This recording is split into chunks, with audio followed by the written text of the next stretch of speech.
علیہ السلام نے ارشاد فرمایا کہ بندہ کہتا ہے میرا مال، اس کے مال تین ہیں. ایک مال وہ جو اس نے کھایا اور ضائع کر دیا، دوسرا اس کا مال وہ ہے جو اس نے پہنا اور پرانا کر دیا، اور تیسرا اس کا مال وہ ہے جو اس نے آگے بھیج دیا. فرمایا باقی اس کے وارثوں کا ہے، اس کا نہیں ہے. اس لیے ہم راہ خدا میں خرچ کرنے کا مزاج بنائیں. اس سے مال گھٹتا نہیں ہے، اس سے مال بڑھتا ہے. بلکہ جب راہ خدا کے اندر ہم خرچ کرتے ہیں تو ہمارا جو دوسرا مال ہے وہ بھی پاک ہو جاتا ہے. اللہ کے محبوب کا ایک فرمان سنیے جس کو حضرت حسن بصری رضی اللہ تعالیٰ عنہ بیان کرتے ہیں.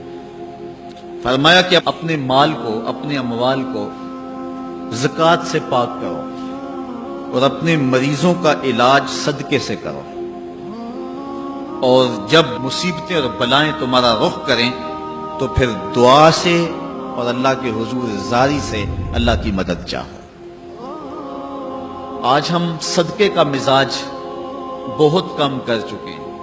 اسی زمانے میں ایسا ہوتا تھا کہ جب کوئی بیمار ہوتا تھا تو سب سے پہلا کام لوگ یہ کرتے تھے کہ صدقہ دیا کرتے تھے. ڈاکٹر کے پاس پھر جایا کرتے تھے، حکیم کے پاس پھر جایا کرتے تھے. سب سے پہلے اس کی جان کا صدقہ دیا کرتے تھے. صدقہ قضا کو بدل دیتا ہے، تقدیر کو بدل دیتا ہے. صدقہ سے اپنے مریضوں کا علاج کرو. اصل ڈاکٹر کے پاس جانا، علاج کروانا سنت ہے، اس کی ممانعت نہیں ہے.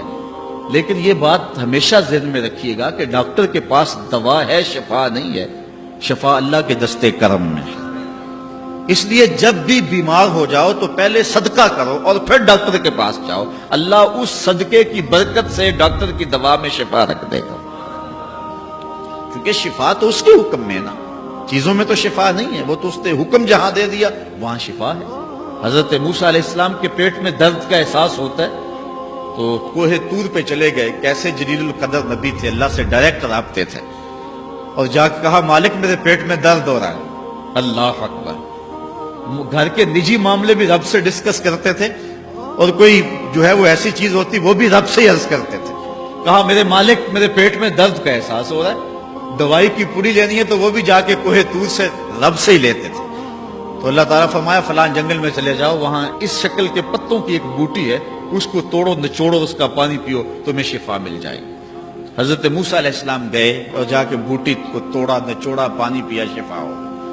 کچھ عرصہ بیتا، دوبارہ اسی طرح کا درد جاگا.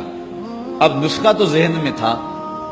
کوہ طور پہ نہ گئے، اس جنگل میں چلے گئے اور جا کے بوٹی کو توڑا، اس کے پتے نچوڑے، پانی نکالا، پیا، لیکن درد اور زیادہ بڑھ جاتا.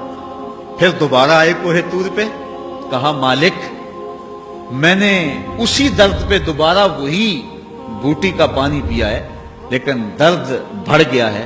کہا موسیٰ اب جو آئے ہو کوہ طور پہ پہلے ہی آ جاتے. تو عرض کی مالک بوٹی بھی وہی اور درد بھی وہی. فرمایا سب کچھ وہی ہے لیکن پہلے میرا حکم تھا، اب میرا حکم ساتھ شامل نہیں تھا. شفا بوٹے میں نہیں رکھی، شفا تو میرے حکم میں رکھی ہوئی. اس لیے ڈاکٹر کے پاس جاؤ، حکیم کے پاس جاؤ، لیکن شفا اللہ سے مانگو کہ شفا ہمیں دینے والا وہ ہے. وہ ایک وسیلہ ہے، ایک ظاہری طریقہ ہے. حضور علیہ الصلوۃ والسلام اللہ اکبر کیا خوبصورت ارشاد فرما رہے ہیں، حسنوا اموالکم بالزکات، اپنے اموال کو زکات سے پاک کرو. داووا مرضاکم بالصدقہ، اور اپنے مریضوں کا علاج صدقے سے کرو. واستقبلوا امواج البلاء بالدعاء والتضرع، جب مصیبتوں اور اذیتوں کے طوفان تمہاری طرف منہ کھولے ہوئے آئیں تو اس وقت اللہ سے آہوزاری کرو، اللہ کے حضور دعا کرو، التجا کرو اور اللہ سے مدد مانگو. وہ بلاؤں کے رخ کو موڑ دے گا، وہ مصیبتوں کے رخ کو پلٹ دے گا تمہاری جانب. لیکن جب تم یہ مزاج نہیں رکھو گے تو مصیبتوں پر مصیبتیں آتی رہیں گی.